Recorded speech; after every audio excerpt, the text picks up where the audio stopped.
160 की speed 3 minute की लिखें। अध्यक्ष महोदय, मानव संसाधन विकास मंत्रालय की मांगों के संबंध में बोलने के लिए मैं खड़ा हुआ हूं।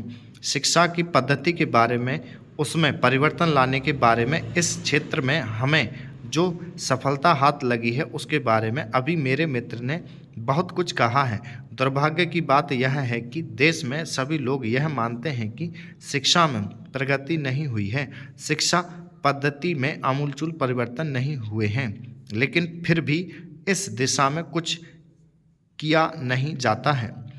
ऐसा प्रतीत होता है कि इस विषय में कुछ भी करने की स्थिति में हम नहीं रहे हैं। स्थिति ज्यों की त्यों चली आ रही है। इतना होने पर भी शिक्षा की मद पर होने वाला जो खर्च है और जो उसके लिए धनराशि आवंटित की गई है वह भी बहुत थोड़ी है। लेकिन उस पर ना जाकर मैं आपका ध्यान इस ओर दिलाना चाहता हूँ कि मर्ज बढ़ता ही गया। ज्यों-ज्यों दवा की बाली कहावत ही आज चरितार्थ हो रही है।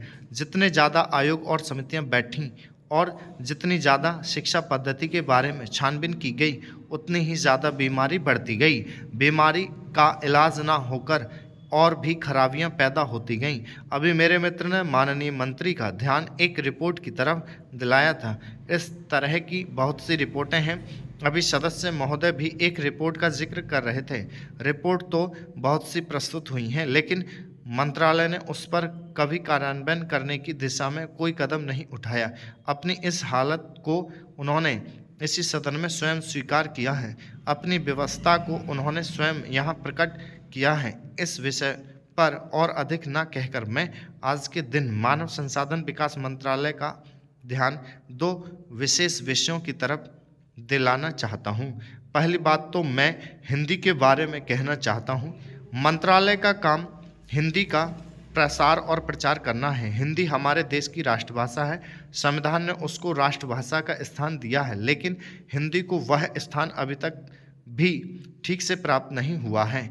इसके कारण हो सकते हैं, एक कारण हिंदी प्रेमियों का अधिक उत्साह हो सकता है, दूसरा दलगत राजनीति से प्रभावित होकर राज्य नेताओं का भाषा के बारे में अपनाया गया दृष्टिकोण हो सकता है।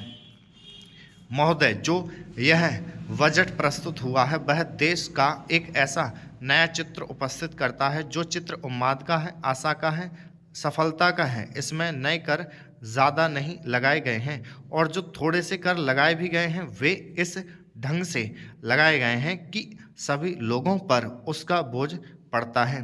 इससे भी स्टॉप